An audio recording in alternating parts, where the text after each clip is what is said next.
اللہ رب العالمین والصلاة والسلام علی رسول الکریم اعوذ باللہ من الشیطان الرجیم بسم اللہ الرحمن الرحیم یا ایہا المدثر قم فانذر وربک فکبر،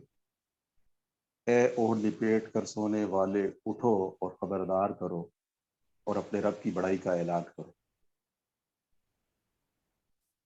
اللہ تعالیٰ نے آپ صلی اللہ علیہ وسلم کو ایک آخری نبی کی صورت میں بھیجا، اور جو پیغام لے کے آپ اس دنیا میں تشریف لائے، اس کے بعد آپ خاتم النبیین ہونے کی حیثیت سے یہ جو پیغام ہے اور یہ دعوت جو سلسلہ ہے وہ مزید روک دیا گیا، اور آپ صلی اللہ علیہ وسلم کی جو یہ ذمہ داری تھی وہ اس امت کے اوپر آ گئی کہ وہ اللہ اور اس کے رسول کے پیغام کو ہر انسان تک پہنچائیں، لوگوں کو غفلت سے بیدار کریں اور ان کو اس انجام سے ڈرائیں جو آخرت کا انجام ہے، انسان کو انسان کی تخلیق کا مقصد بتائیں اور انسان کو اس کے اصل راستے کی نشاندہی کریں۔ اور ایک مسلمان کا کلمہ پڑھنے کے بعد جو اس پہ سب سے بڑی ذمہ داری آتی ہے وہ یہ ہے کہ جس نعمت سے اللہ نے اسے سرفراز کیا ہے، وہ اس نعمت کو اپنے دوسرے بھائی بندوں تک اسی طرح پہنچائے اور یہ تڑپ بھی رکھے اور اس درد کے ساتھ جیے کہ ساری انسانیت اس کلمہ توحید کو ماننے والی بن جائے اور اس رستے کے اوپر چل پڑے۔ حضرت نوح علیہ السلام کو بھی جب سورہ نوح کے اندر انا ارسلنا نوحا الی قومہ ان انذر قومک من قبل ان یأتیہم عذاب علیم، ہم نے نوح کو اس کی قوم کی طرف بھیجا کہ اپنی قوم کو خبردار کر قبل اس کے کہ ان پر ایک دردناک عذاب آئے۔ حقیقت یہ ہے کہ یہ جو خبردار کرنا ہے یہ کوئی ڈراوا اس صورت میں نہیں ہے جس میں عموماً سمجھا جاتا ہے، بلکہ خبردار کرنا کا مطلب یہ ہے کہ آنے والے وقت کے بارے میں وارن کیا جائے کہ اگر ہم غلط رستے پہ چلیں گے تو جو وہ منزل ہوگی وہ ہمیں نہیں مل سکتی۔ تو ٹیڑھی شاہراہوں پہ چلنے والے ہمیشہ خطرے کا شکار رہتے ہیں۔ تو جو انسان اپنے مقصد سے ہٹ کے دوسرے مقصد پہ جائے گا تو پھر وہ ہونے والے نقصان کی ذمہ داری بھی اس کے اوپر آئے گی۔ در حقیقت اس چیز کا احساس دلانا ہے انسانوں کو اور خبردار کرنا ہے کہ مرنے کے بعد کھڑا ہونا ہے اور رب نے ان سے ان کے اعمال کے بارے میں جواب دہی اس نے دینی ہے۔ اس لیے لوگ کفر و شرک چھوڑ دیں اور ایک خدا واحد کو مان کر اور اس کے دین کے اوپر چلنے والے بن جائیں۔ پھر آپ صلی اللہ علیہ وسلم کو جب اعلان دعوت کا حکم ملا کہ سورہ حجر کی آیت نمبر 94 میں کہ پس اے نبی جس چیز کا تمہیں حکم دیا جا رہا ہے اسے واشکاف کہہ دے، تو جو پہلا مرحلہ تھا دعوت کا حضور اکرم صلی اللہ علیہ وسلم کا، تو وہ کوہ صفا میں جب کھڑے ہوتے ہیں اور اپنے پورے خاندان کو اکٹھا کرتے ہیں اور ان کے سامنے یہ رکھتے ہیں کہ میں نے تمہارے درمیان ایک عمر گزاری ہے، اگر میں تم سے یہ کہوں کہ پہاڑ کی اس جانب سے ایک لشکر حملہ آور ہونے والا ہے تو کیا آپ اس بات کی یقین کر لیں گے؟ تو جواب یہ تھا کہ آپ امین ہیں، صادق ہیں، اور آپ کے منہ سے نکلی کبھی بات جھوٹی نہیں ہوئی، اس لیے ہمیں نظر تو نہیں آ رہا لیکن ہم یقین کر لیں گے۔ تو آپ نے ان سے کہا، ان کے سامنے اپنی دعوت کو رکھا کہ لا الہ الا اللہ محمد رسول اللہ پہ ایمان لے آئیں اور تاکہ آپ کامیاب ہو جائیں، اور پھر کہا کہ میں جس پیغام کو لے کر آیا ہوں یہ دین اور دنیا دونوں کا کفیل ہوگا، آپ اس پر یقین لے آئیں۔ تو کوئی اس مہم پر آپ میرا ساتھ دیں، تو سوائے حضرت علی رضی اللہ تعالیٰ عنہ کے پر کسی نے بھی پازیٹیو رسپانس نہیں دیا، اور حضرت علی رضی اللہ تعالیٰ حمایت میں کھڑے ہوئے۔ اس پر حاضرین نے کہکے لگائے اور مذاق اڑایا۔ حضور صلی اللہ علیہ وسلم نے اپنی دعوت کا سلسلہ جاری رکھا اور حرم پاک کے اندر ایک دفعہ کھڑے ہو کر توحید کا اعلان کر دیا، تو انہوں نے اسے کعبہ کی توہین قرار دیا اور آپ کو گھیرے میں لے لیا گیا۔ حارث ابن ابی آپ کو بچاتے بچاتے شہید ہو گئے۔ یہ پہلا خون تھا جو اسلام میں بہا۔ تو فاسد نظام کے خلاف کھڑے ہونے کے لیے دعوت کا بار بار دینا اور اس نظام کو بار بار کرٹیسائز کرنا کہ یہ انسانوں کی بھلائی کا نہیں بلکہ تباہی کا نظام ہے، اور جس نظام کے لیے آپ دعوت دے رہے تھے اس نظام کو آپ صلی اللہ علیہ وسلم کی زندگی میں ہمیں نظر آتا ہے کہ وہ مستقل اور استقامت کے ساتھ اس کو، چاہے اس کے اوپر استہزاء کیا گیا، تضحیک کی گئی، آپ کے خلاف پروپیگنڈا کیا گیا، پرتشدد ہو گئے وہ لوگ، اور پھر یہاں تک کہ وہ غنڈہ گردی پر آ گئے، لیکن آپ صلی اللہ علیہ وسلم کو مرتد کہا گیا، شاعر کہا گیا، مجنو کہا گیا، لیکن آپ کے پائے استقامت کے اندر لرزش نہیں آئی، اور آپ اپنے اس کام سے ہٹے نہیں اور اس مشن سے ہٹے نہیں۔ اللہ تعالیٰ نے قرآن میں فرمایا کہ ادو الی سبیل ربک، ادو الی سبیل ربک بالحکمت والموعظۃ الحسنۃ وجادلہم باللتی ہی احسن۔ النحل کی یہ آیت ہے، اے نبی صلی اللہ علیہ وسلم اپنے رب کے راستے کی طرف دعوت دو، حکمت اور عمدہ نصیحت کے ساتھ، اور لوگوں سے مباحثہ کرو ایسے طریقے سے جو بہترین نہ ہو۔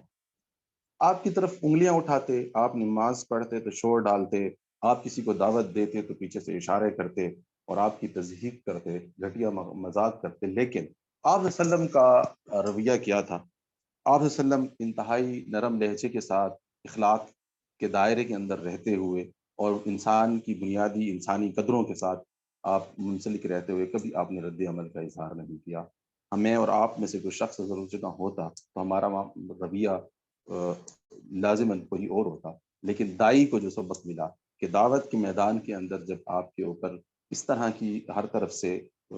آپ کے خلاف سازشیں ہو رہی ہوں، آپ کے اوپر انگلیاں اٹھ رہی ہوں، آپ کی توہین کی جا رہی ہو، تو اللہ تعالیٰ کے جو دین کا رستہ ہے وہ ہمیں یہ بتاتا ہے آپ صلی اللہ علیہ وسلم کی سیرت سے کہ آپ نے بڑے اخلاق کے ساتھ، بڑے تحمل کے ساتھ اس رستے کو اور اس دعوت کو لے کے چلنا ہے۔ اللہ نے قرآن میں یہ بھی فرمایا کہ قل هذه السبیل ادعو الی اللہ علی بصیرۃ انا ومن اتبعنی وسبحان اللہ وسبحان اللہ وما لنا من المشرکین۔ تم ان سے کہہ دو، سورہ یوسف کی آیت نمبر 108، تم ان سے کہہ دو کہ میرا راستہ تو یہ ہے، میں اللہ کی طرف بلاتا ہوں، میں خود بھی پوری روشنی میں اپنا راستہ دیکھ رہا ہوں اور میرے ساتھی بھی، اور اللہ پاک ہے اور شرک کرنے والا اور شرک کرنے والوں سے میرا کوئی واسطہ نہیں۔ اس آیت میں یہ بات بالکل سامنے ہے۔ ایک تو آپ جس چیز کی دعوت دی جا رہی ہے اس کے بارے میں انسان کو خود پورا ایمان اور ایقان ہو، اور اس روشنی سے وہ خود جڑا ہوا ہونا چاہیے۔ اور پھر دعوت کیا ہے؟ دعوت بڑی ہی سادہ اور بڑی ہی آسان سی ہے کہ اللہ کی طرف، وہ رب جو کائنات کا خالق ہے اور مالک ہے، سمیع بصیر ہے، جس نے پیدا کیا تو قانون بھی اس کا چلے گا اور اس قانون کے تحت زندگی گزارنی ہے، اس کی شریعت کے مطابق رہنا۔ اس سادہ سی دعوت کو دینے کے لیے یہ وہ مقصد تھا جو اللہ کے رسول صلی اللہ علیہ وسلم لے کے آئے، اور پھر انہوں نے ہمیں اور آپ کو اس ذمہ داری کے اوپر لگایا کہ یہ کام ہم نے بھی اسی طرح سے کرنا ہے۔ اور پھر جب آپ کو دعوت کے میدان کے اندر تکلیفیں اور پریشانیاں اور یہ دعوت کا ایک فطری نتیجہ ہے کہ جب آپ ایک ایسے معاشرے کے اندر جہاں فساد ہی فساد ہو، اور وہاں جب آپ حق کی بات کریں گے تو پھر آپ یقیناً اس مخالفت کی توقع کریں، اور وہ مخالفت نہیں ہوتی اور آپ دعوت دے رہے ہیں تو پھر آپ کی دعوت دینے کے اندر کوئی مسئلہ ہے۔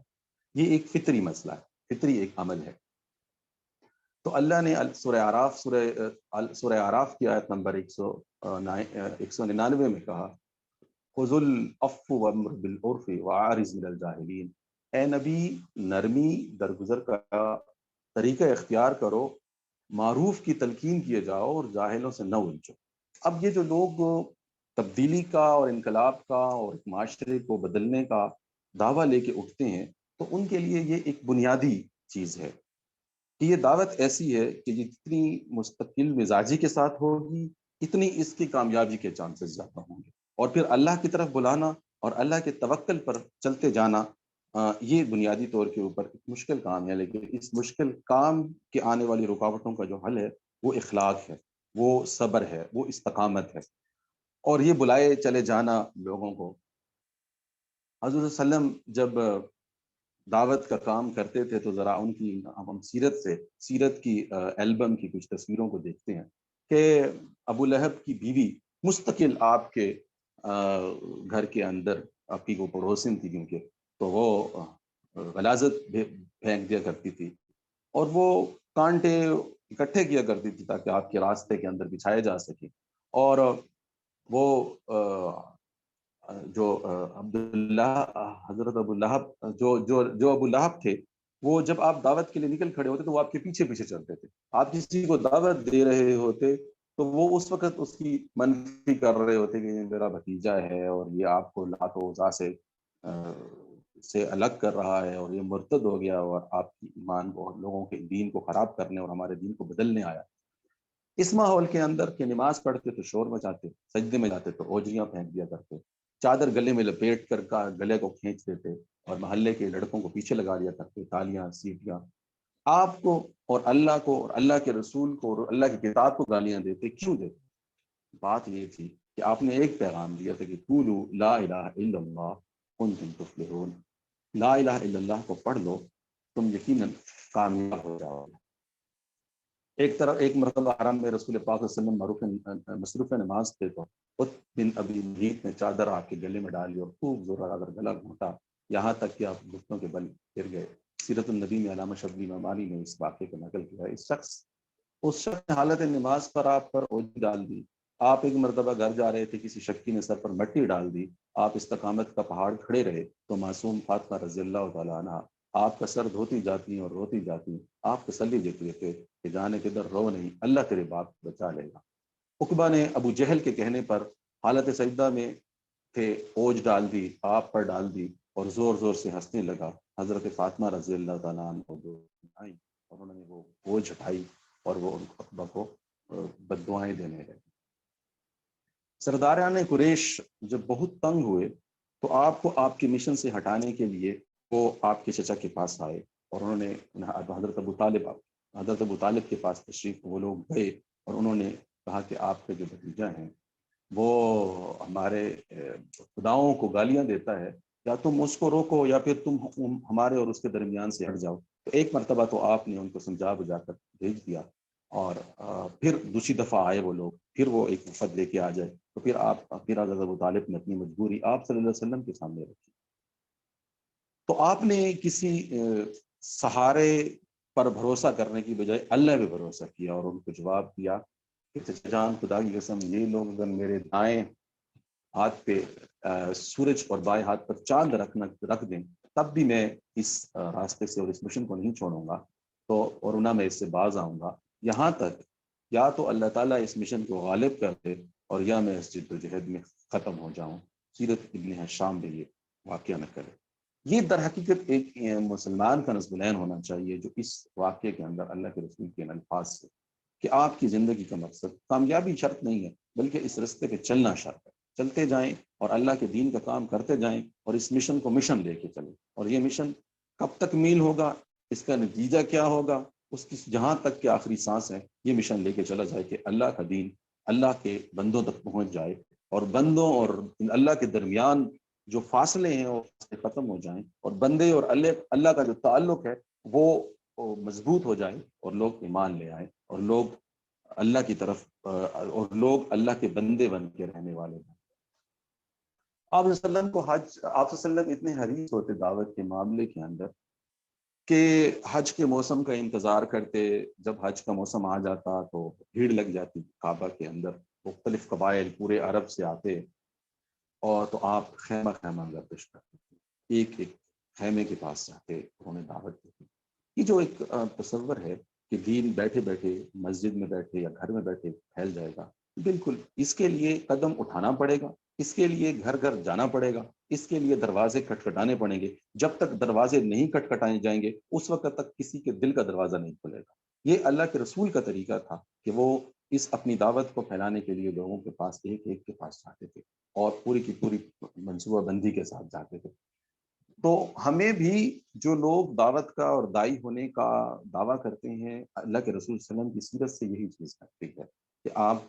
ایک ایک اس درد کو لے کے اسپیشل اس چیز کے لیے جایا جائے کیونکہ ہم دعوت دین کے دائی تو ہوتے ہیں اور ذمہ داری کو ذمہ داری سمجھتے ہیں، لیکن عملی میدان کے اندر جو کام کرنے کا ہے وہاں ہم اتنے متحرک نظر نہیں آتے، ہماری ترجیح میں نہیں ہوتا. جبکہ اللہ کے رسول صلی اللہ علیہ وسلم کی زندگی میں ان کی ترجیح میں یہ دعوت تھی کہ یہ دین کہیں تک جہاد کے لیے بھی اگر ہوتا تو یہ نصیحت فرماتے صحابہ کرام کو کہ سب سے پہلے دین کے پیغام کو سامنے رکھنا ہے. اگر وہ مان جائیں تو بس پھر جہاد تو ایک طریقہ ہے. جہاد کو مقصود تھوڑا ہے لوگوں کو مارنا اور مرنا، بلکہ مقصود یہ ہے کہ اللہ کا دین قائم ہو جائے۔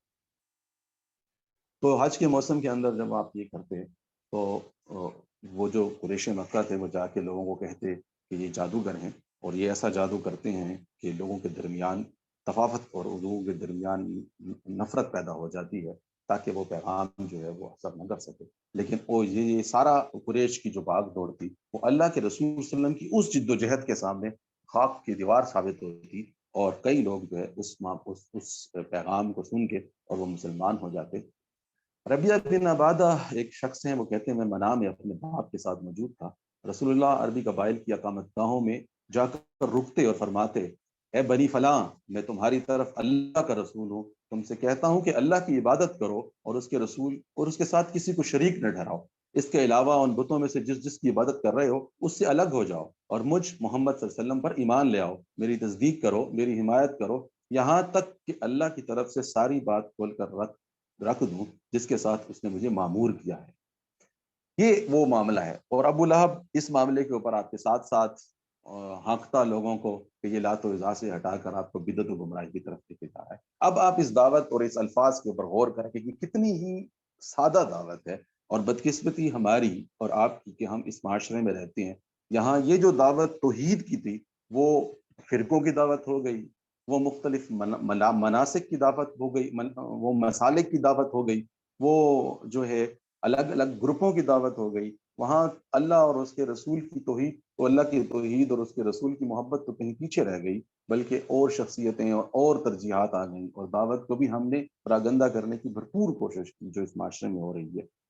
در حقیقت دعوت یہی ہے کہ لوگوں کو اللہ کی طرف بلایا جائے، اس کے لیے جو بھی طریقہ کار اختیار کیا جائے جو سنت کے دائرے میں آتا ہے اس کو کرتے ہوئے یہ دعوت دینی چاہیے۔ حضرت جعفر رضی اللہ تعالیٰ عنہ کا معاملہ دیکھیں کہ جب وہ حبشہ کے دربار میں گیا اور اس کے پیچھے قریش گئے، اور انہوں نے پھر حبشہ کے نجاشی نے جب سوال جواب کیا تو انہوں نے وہاں جب تقریر کی اور اپنا مدعا بیان کیا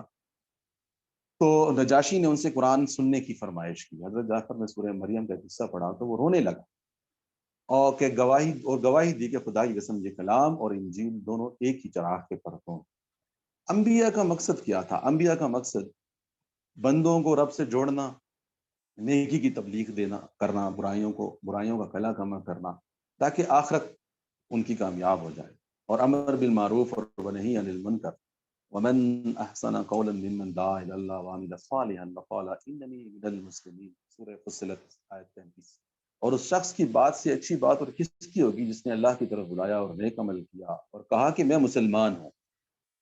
اللہ کی طرف بلانا در حقیقت خیر کی طرف بلانا ہے، اللہ کی طرف بلانا در حقیقت معروف کی طرف بلانا ہے، اللہ کی طرف بلانا در حقیقت سچائی کی طرف بلانا ہے، اور انسان کو اس کی بھلائی کی طرف بلانا ہے، انسانیت کو۔ اور یہ حیرت انگیز معاملہ یہ ہے کہ ہر انسان کی جو اللہ تعالیٰ نے اس دنیا میں پیدا کیا، اس کی فطرت صالحہ میں یہ ہے کہ وہ کسی کو ڈوبتا ہوا، کسی کو نقصان کرتا ہوا دیکھ نہیں سکتا۔ آپ دیکھیں نا بازار کے اندر اگر کوئی چل رہا ہو اور اس کے سامان میں سے کوئی چیز گر رہی ہو، چینی کے چندانے گر رہے ہو، تو کتنے لوگ شور کرتے ہیں کہ بھائی اپنے سامان کو سنبھال لو۔ کسی کی گھر کا نل اگر کھل جائے اور پانی بہ رہا ہو تو کتنے لوگ جاتے ہوئے یہ کہتے ہیں کہ یا نل کو بند کر دو، پانی زیادہ۔ کسی کی گاڑی اسٹارٹ رہ گئی ہو، اس کا ہیڈ لائٹ جلدی چھوڑ گئی تو لوگ تلاش کرتے ہیں کہ وہ یہ اس کو نقصان ہو جائے۔ تو جب ہم دنیا کے ہر معاملے کی، یہ ہماری فطرت کے اندر ہے کہ ہم کسی کا نقصان نہیں کر سکتے، برداشت نہیں کر سکتے، تو دعوت تو اسی چیز کا نام ہے کہ لوگوں کو اس ابدی نقصان سے بچایا جائے اور آخرت کی کامیابی کی طرف لایا جائے، اور وہ جو اس کی تخلیق کا مقصد ہے اس کی طرف اس کو لایا جائے۔ اس لیے تو، اور پھر اس کا دوسرا پہلو یہ دیکھیں کہ ختم نبوت کی دلیل یہ ہے کہ اللہ کے رسول صلی اللہ علیہ وسلم کے جو کار نبوت تھا وہ امت میں شرک کرتا ہے، اس کی ذمہ داری امت کی طرف آ گئی کہ کنتم خیر امۃ اخرجت للناس تأمرون بالمعروف وتنہون عن المنکر وتؤمنون باللہ، آل عمران آیت نمبر 110۔ تم تمام امتوں سے بہترین امت ہو جو لوگوں کے لیے نکالی گئی ہو تاکہ تم نیکی کا حکم دیتے رہو اور برائی سے روکتے رہو اور اللہ پر ایمان رکھتے رہو۔ حضرت ابو مسعود انصاری رضی اللہ تعالیٰ عنہ سے روایت ہے، رسول اللہ صلی اللہ علیہ وسلم نے فرمایا جس شخص نے کسی نیکی کے کام کی طرف کسی بندے کی رہنمائی کی تو اس کو اس نیک کام کے کرنے والے بندے کے اجر کے برابر ہی اجر ملے گا۔ صحیح مسلم کی یہ روایت ہے۔ اور یہ ایک تیسرا پہلو ہے کہ جب آپ کسی کو خیر کے کام پہ لگا دیتے ہیں تو اس کے خیر میں سے جو اللہ تعالیٰ نے اس کے لیے اجر رکھا ہے وہ اجر آپ کے پاس فری میں آ جاتا. آپ نے کسی کو نماز پہ بلا لیا اور نماز کے لیے آپ نے دعوت دے دی, اس نے نماز شروع کر دی, تو اس کا اجر بھی آپ کی طرف آتا ہے. اور حضرت حذیفہ سے روایت رسول اللہ صلی اللہ علیہ وسلم نے فرمایا, قسم ہے اس پاک ذات کی جس قبضے میں میری جان ہے, تم پر لازم ہے اور تم کو تاکید ہے کہ امر بالمعروف و نہی عن المنکر کا فریضہ انجام دیتے رہو, یا پھر ایسا ہوگا اللہ تم پر اپنا کوئی ایسا عذاب بھیج دے گا, پھر تم دعائیں کرو گے اور تمہارے دعائیں قبول نہیں کی جائیں گی. جامع ترمذی کی یہ حدیث آج کے ماحول کے بالکل فٹ ہوتی ہے. عالمی معاملات دیکھ لیں اور ہمارے انفرادی اس ملک کے معاملات دیکھ لیں, امت کا حال دیکھ لیں کہ یہ امر بالمعروف و نہی عن المنکر جب ہم نے روگردانی کی تو ہم ایک نہیں کئی عذاب کے اندر اللہ تعالیٰ اس پر اپنا کوئی عذاب بھیج دے گا, اور وہ عذاب دے, اور آج ہماری دعائیں ہیں کہ قبول ہونے کا نام نہیں لے رہی. تو ہم تبلیغ دین, اصل میں تبلیغ دین ہے پھیلانا, ابلاغ, اس کا کوئی اور طریقہ نہیں ہے. آج میں اور آپ مسلمان ہیں تو اس کے لیے کسی ہم نے ڈش چینل سے دیکھ کے نہیں آئے مسلمان ہیں, بلکہ یہ کتاب, یہ دعوت اور تبلیغ سینہ بسینہ چلتا چلتا 1400 سال سے آج, اور آج تک جتنے لوگ مسلمان ہو رہے ہیں, لوگوں کے ساتھ تعلق بناتے ہیں اس بنیاد کے اوپر کہ وہ ایمان لے آئے اور وہ ساتھ ہو جائے اور وہ صحیح راستے پہ چل جائے. اپنا ربط بناتے ہیں, لوگوں کی دوستیوں کی بنیاد, دائی کی دوستی کی بنیاد اس پہ ہونی چاہیے کہ لوگوں کو دعوت کی قریب کر لے. یہ روشنی ہے, یہ چراغ سے چراغ جلنا چاہیے. اور میں اپنی بات کو اس حدیث کے اوپر ختم کروں گا. حضرت جابر نے سے حدیث ہے, معارف الحدیث میں حضرت جابر سے روایت ہے کہ رسول صلی اللہ علیہ وسلم نے فرمایا, اللہ تعالیٰ نے حضرت جبرائیل کو حکم دیا کہ فلاں بستی کی اس پوری آبادی کے ساتھ الٹ دو. جبرائیل نے عرض کیا, خداوند اس شہر میں تیرا فلاں بندہ ہے جس نے پلک جھپکنے کے برابر بھی تیری نافرمانی نہیں کی. اللہ تعالیٰ کا حکم ہوا کہ اس بستی کو اس بندے پر اور اس کے دوسرے سب باشندوں پر الٹ دو, کیونکہ کبھی ایک ساتھ کے لیے بھی میری وجہ سے اس بندے کا چہرہ متغیر نہیں ہوا. بہقی کی یہ حدیث ہے اور اس میں بہت بڑا پیغام ہے میرے لیے اور آپ کے لیے کہ اللہ اور اس کے رسول کے احکامات کا مذاق اڑایا جائے, اور ان اللہ اور اس کے رسول کے احکامات اور اس کی شریعت کی بےرغبتی کی جائے, اور میرے اور آپ کے چہرے سرخ نہ ہوں, اور ہم اور آپ پریشان اور مضطرب نہ ہوں. تو یہ ہمیں اپنے ایمان کی وہ کرنی چاہیے. اس لیے اس بات کے اوپر کہ اللہ اور اس کے رسول کا جو یہ پیغام ہے کہ اس امر بالمعروف و نہی عن المنکر کا جو حکم ہے اس کے مطابق ہمیں زندگی گزارنی چاہیے, نہ صرف اپنے آپ کو بلکہ اپنی نیکیوں کے اوپر رہتے ہوئے اس نیکی کے اس حق کے اور اس ایمان کی روشنی کو دوسرے کے دلوں تک پہنچانے کے لیے مضطرب اور بےتاب ہونا چاہیے. اللہ مجھے اور آپ کو عمل کی توفیق عطا فرمائے. جزاک اللہ خیر حضرت کمال بھائی, ماشاء اللہ ہمیشہ کی طرح ایک تسلسل کے ساتھ آپ نے ماشاء اللہ بڑی اچھی تیاری کے ساتھ پروگرام دیا. اللہ تعالیٰ آپ کو بہترین اجر عطا فرمائے. عارف بھائی آپ اس پہ کمنٹس کرنا چاہیں. جی اعوذ باللہ من الشیطان الرجیم, بسم اللہ الرحمن الرحیم. ون لائنر تو ڈاکٹر صاحب آپ نے کہہ دیا ہے نا کہ ماشاءاللہ بڑی روانی کے ساتھ بیان کیا ہے, اور بلکہ خیر میں نے تو اگرچہ وہ کوئی ریکارڈنگ میں نہیں کر رہا تھا, لیکن جو مجھے ٹائم کا اندازہ ہوا 8:02 پہ شروع کیا تھا اور 8:22 پہ شاید وہ سٹاپ واچ لگا کے اظہر کمال بلوچ بھائی جو ہے نا وہ کر رہے تھے اور ایگزیکٹ ٹائم پہ ختم کیا. حالانکہ میں بالکل ٹائم میں نے تینوں پروگرام میں نہیں دیکھا, بس میں اندازے کے مطابق مجھے یہ ایک پیغام آ جاتا ہے ویسے ڈاکٹر صاحب کا کہ ٹائم ختم ہو رہا ہے, تو بس میں بھی بریکوں سارے سیکرٹ نہ بتائیں نا آپ. چلے ماشاء اللہ ماشاء اللہ. تو نہیں, وہ آخری جو جس طرح سے آخری 2 جملے بولے اس سے اندازہ ہو گیا تھا کہ کسی وہ پریشر بریک ایک دم کسی نے دبا دیے. نہیں بس ماشاء اللہ اگر کمال صاحب ایسے کر رہے تھے پروگرام کہ اگر ان کو روکا نہ جاتا تو 5-10 منٹ میں اوپر لینے تھے, بس یہ تسلسل جو تھا خاصا اچھا تھا. تو وہ اس میں جو ہے نا وہ چند منٹ پہلے یا اس کو تھوڑی سی وارننگ دے دے تو پھر آدمی کمپلیٹ کر لیتے. جی اپنا جی بالکل نہیں, وہ بہتر ہوتا ہے, وہ اچھا ہوتا ہے. جی اچھا ماشاء اللہ. اظہر بھائی جو ہے وہ ہمیشہ کی طرح آج بھی اندازہ یہ کہ بھرپور تیاری کے ساتھ آئے تھے, اور اپنے موضوع کے یعنی دعوت دین بھی جو ہے ایک بہت ہی یعنی وسیع موضوع ہے نا, تو اس کو شاید وہ کرتے ہوئے موضوع جو اسائن کرتے ہوئے بھی چونکہ اس میں کسی ایک پورشن کو سامنے نہیں رکھا گیا, تو وہ اظہر بھائی نے